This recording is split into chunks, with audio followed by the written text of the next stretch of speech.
स्नेहा जब छोटी थी तब उसकी माँ लक्ष्मी मार्केट से एक पौधा लाकर स्नेहा को देती है।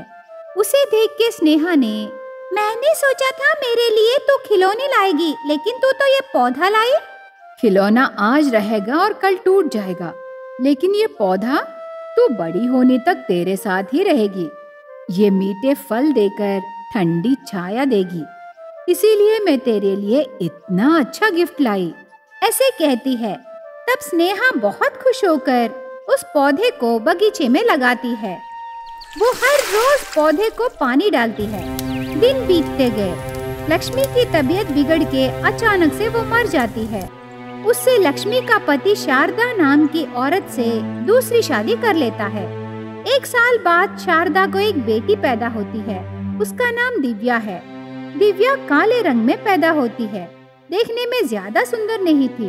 ऐसे बहुत साल बीत जाते हैं। वो पौधा बड़ा पेड़ में बदल जाता है। पौधे के साथ बच्चियां भी बड़े होते हैं, लेकिन शारदा स्नेहा को बेटी की तरह नहीं देखती थी।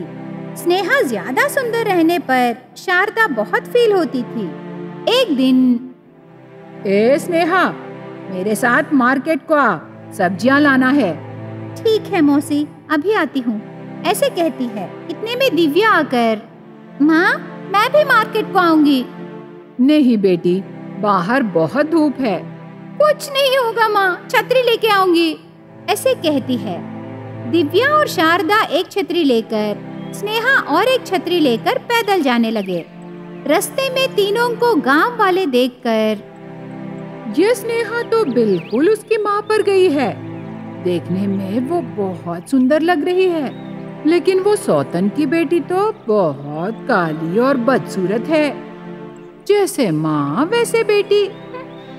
ऐसे बातें करने लगे। वो बातें सुनकर शारदा को बहुत गुस्सा आता है। वो गुस्सा स्नेहा पर दिखाकर, वो छतरी इधर दे, तू धूप में आना। वो छतरी खींच के दूर फेंक देती है। स्नेहा धूप में चल के, मौसी मैंने क्या किया, मुझे धूप में क्यों रखी मौसी? मुंह बंद करके आ, वरना तेरी हालत बहुत बुरी होगी। वो डांटती है। उस दिन पूरा स्नेहा धूप में चल के बहुत थक जाती है।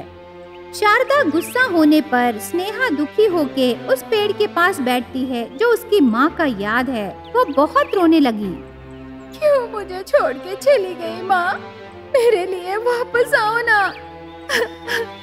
वो रोने लगी। तब वो बड़ा पेड़, स्नेहा बेटी, तेरी माँ नहीं है तो क्या हुआ, मैं तुम्हारे साथ हूँ, मैं भी तेरी माँ जैसी हूँ, ऐसे कहती है। वो बात सुन के स्नेहा आश्चर्य होके उठकर पेड़ को देखती है। कौन मुझसे बात कर रहा है? यहाँ कौन है? वो इधर उधर देखती है। स्नेहा, मैं एक माया पेड़ हूँ। तू माया पेड़ है? मुझे यकीन नहीं हो रहा। हाँ, मैं एक माया पेड़ हूँ। शाप के कारण पौधे में बदल गई। तुम्हारी माँ ने मुझे यहाँ लाकर तेरे हाथ में रखी। इतने सालों बाद मैं फिर जिंदा हुई। मैं तुम दोनों का बहुत आभारी हूँ स्नेहा। ये तो चमत्कार है, तू बातें कर रही है, मुझे बहुत खुशी हुई। ठीक है, लेकिन ये बात किसी को भी मत बताना, समझी? हाँ ठीक है। घर वाले बाहर जाने के बाद स्नेहा और माया पेड़ बातें कर रहे थे। तब स्नेहा को ऐसा लगता था जैसे उसकी माँ उससे बात कर रही है। ऐसे थोड़े दिन बीत जाते हैं। एक दिन शारदा का भाई रमेश घर आता है। दोनों उस माया पेड़ के नीचे। क्या हुआ दीदी, क्यों मुझे बुलाई? वो सौतेली बेटी बहुत सुंदर है रे, उससे मेरी बेटी बहुत अपमान सह रही है। हर जगह इन दोनों की तुलना करके मेरी बच्ची का मजाक उड़ा रहे हैं। इसका हल क्या है भाई? तो क्या हम उसे उठा दे दीदी? मतलब मार डालोगे क्या? वो बहुत मुश्किल है। कुछ नहीं होगा, जीजा जी वापस आने में 1 हफ्ता है। वो सो जाने के बाद इस पेड़ को लटका कर पेट दर्द से वो आत्महत्या कर ली करके कह देंगे, ऐसे कहता है। तब शारदा मान जाती है। उसके बाद दोनों वहाँ से चले जाते हैं। माया पेड़ ये सब सुनकर, दुष्ट मानव, मैं तुम्हें नहीं छोड़ूंगी। उस दिन रात को स्नेहा सो जाने के बाद शारदा और रमेश स्नेहा को उठाकर पेड़ के पास लाते हैं। इतने में स्नेहा की नींद खुलती है। ये क्या क्या कर रहे हो? छोड़ दो मुझे, वो गिड़गिड़ाने लगी।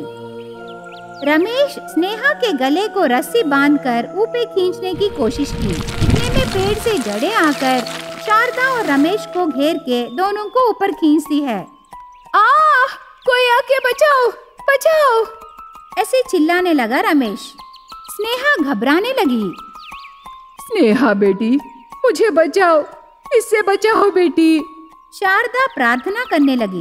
इतने में पेड़ बात करके, तुम दोनों स्नेहा को मारने की कोशिश की, मैं तुम्हें नहीं छोड़ूंगी। पेड़ जड़ों को जोर से खींचती है। तब स्नेहा वो पूरा देखकर, दोस्त इनको माफ करके मेरे लिए छोड़ दो, वो माँ जैसी है, छोड़ दे उसे, प्रार्थना करती है। तब पेड़ स्नेहा की बात मानकर उनको छोड़ देती है। दोनों नीचे गिर जाते हैं। दोबारा तुम स्नेहा को कुछ करने की कोशिश करने से मैं तुम्हें मार डालूंगी, ऐसे पेड़ धमकाती है। उससे दोनों डर जाते हैं। स्नेहा बेटी, हम गलत किए, माफ करो बेटी। दोनों वहाँ से चले जाते हैं। स्नेहा पेड़ को धन्यवाद कह के, दोस्त मुझे डर लग रहा है, आज तू नहीं होती तो मुझे मार डालते, बहुत धन्यवाद दोस्त। तुमने मुझे जीवन दान दिया है, तुम्हें मुसीबतों से बचाना मेरी जिम्मेदारी है। तू चिंता मत कर, आराम से सो जा, तुम्हें कुछ नहीं होगा दोस्त। ऐसे स्नेहा को हिम्मत दिलाती है वो माया पे। एक गांव में चंद्रिका और हरिता नाम के दो बहनें रहते थे। उनके माता पिता मर जाने पर चंद्रिका उनके जमीन में वो खुद खेती करके मेहनत से फसल उगाकर घर चलाती थी। बड़ी बहन चंद्रिका बहुत काम करती थी, पर छोटी बहन हारिका बहुत मंदबुद्धि है। वो हर बार नुकसान होने वाला काम ही करती थी। ऐसे थोड़े दिन बीतने के बाद एक दिन पड़ोसन पंकजम के घर में काम करने वाला व्यक्ति चंद्रिका के घर आके ऐसे कहने लगा, बड़ी मेम साहब, हमारी मालकिन आपके खेत में रही सूखी घास लाने को बोली। सुनो रे सुब्बू, हर हफ्ते घास चाहिए कह के ले जाते रहते हो, पर तेरी मालकिन से पूछ के अभी तक हमारे लिए एक बार भी दूध नहीं लाए। वो मेम साहब। ठीक है, ये सब तुझे कैसे पता चलेगा? वो देखो वहाँ खेत के पास घास है, जाके ले जाओ। ऐसे कहने पर सुब्बू घास सर पर रख के उसे ले जाने के लिए मेहनत करने लगा। उसे देख के चंद्रिका ने, अरे हो, ठहरो रे, लगता है तुम बीच में घास गिरा दोगे। ठहरो, मैं तेरे साथ मेरी बहन को भेजूंगी। ऐसे कह के चंद्रिका हरिता को बुलाती है। तब हरिता चंद्रिका के पास आती है। सुनो बहन, ये सुब्बू के साथ तू जाकर वो घास उस पंकजम के मुंह पर जला के आ, ऐसे दीदी कहती है। तब हरिता सुब्बू के साथ जाकर सच में उस घास को पंकजम के मुंह पर रख के माचिस से वो घास जला देती है। उससे पंकजम का चेहरा जल जाता है।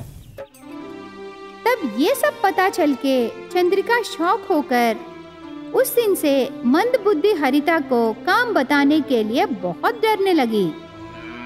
थोड़े दिन बीतने के बाद चंद्रिका खेत में फसल उगा के अनाज को थैलियों में भर के उन थैलियों को एक पेड़ के नीचे रखने लगी। तब हरिता बिना मदद किए वहां रहे बैलगाड़ी में चढ़ के बैलों से खेल रही थी। थोड़ी देर बाद हरिता ऐसे कहने लगी, दीदी क्यों ये थैलियाँ उस पेड़ के नीचे रखी? कल शहर से दलाल आ रहा है, उसे हम ये अनाज बेचने से वो पैसे देगा, हिसाब करके वो ले जाने के लिए कल आएगा, इसीलिए मैं ये थैलियाँ भर के वहाँ रखी बहन। ऐसे चंद्रिका बहन को जवाब देकर उस दिन रात को दोनों बहनें खेत के पास बिस्तर डाल के वहीं सो जाते हैं। अगले दिन उनके कोई रिश्तेदार मर गए करके फोन आता है। तब चंद्रिका को अचानक शहर जाना पड़ा। तब चंद्रिका हरिता से, हरिता अर्जेंट काम से मैं शहर जा रही हूँ, तू इन थैलियों के पास रह के दलाल आने के बाद उसे ये अनाज देके उससे पैसे लेना बहन। वो एक के 500 रुपए देगा बहन। चंद्रिका हरिता को पूरा समझा के शहर चली जाती है। थोड़ी देर बाद खेत के पास एक धोखेबाज व्यापारी आकर ऐसे कहने लगा, देखो बेटी, मेरा नाम कोटी है, मैं एक व्यापारी हूँ। तेरे पास रही अनाज मुझे बेचने से मैं उन्हें बांग्लादेश को भेजूंगा। इसके लिए एक एक थैली के मैं तुझे 600 रुपए दूंगा। क्या एक थैली के 600 रुपए दोगे? रेट तो ठीक है, पर मेरी दीदी दलाल को ये अनाज बेचने को बोली ना। ओह, तो ये बात है। मुझे ये अनाज बेचने से तेरी दीदी तुझे कुछ नहीं बोलेगी, क्योंकि तेरा मुनाफा हो रहा है ना।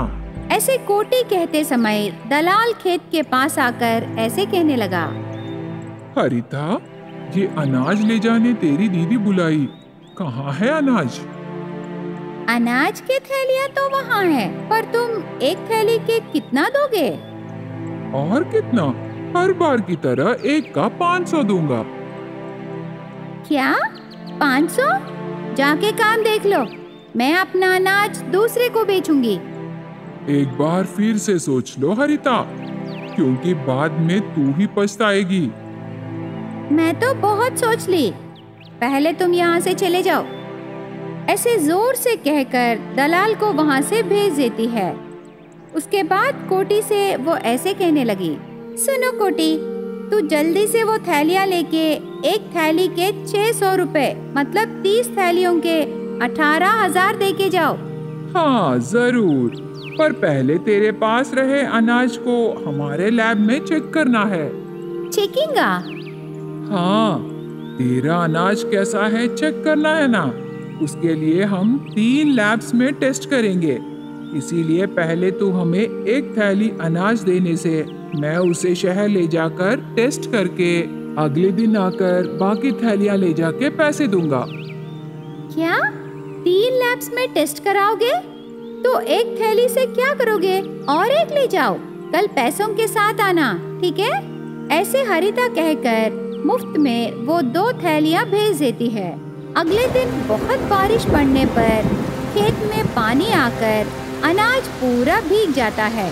ठीक उसी समय बारिश में भीग के शहर से आई चंद्रिका उसके अनाज के थैलियाँ बारिश में भीगना देखकर बहन के पास आकर वो ऐसे कहने लगी, ए क्या बहन, अनाज पूरा बारिश में छोड़ दे? दलाल नहीं आया क्या? ऐसे चंद्रिका पूछने पर हरिता उस बांग्लादेश व्यापारी के बारे में बताई। अरे पागल, वो धोखेबाज है रे, वो तुझे धोखा दिया। कम से कम अनाज के थैलियों को कवर से ढक देती। घर में रही कवर कहाँ है? वो कवर निकाल के बैलों पर रखी दीदी।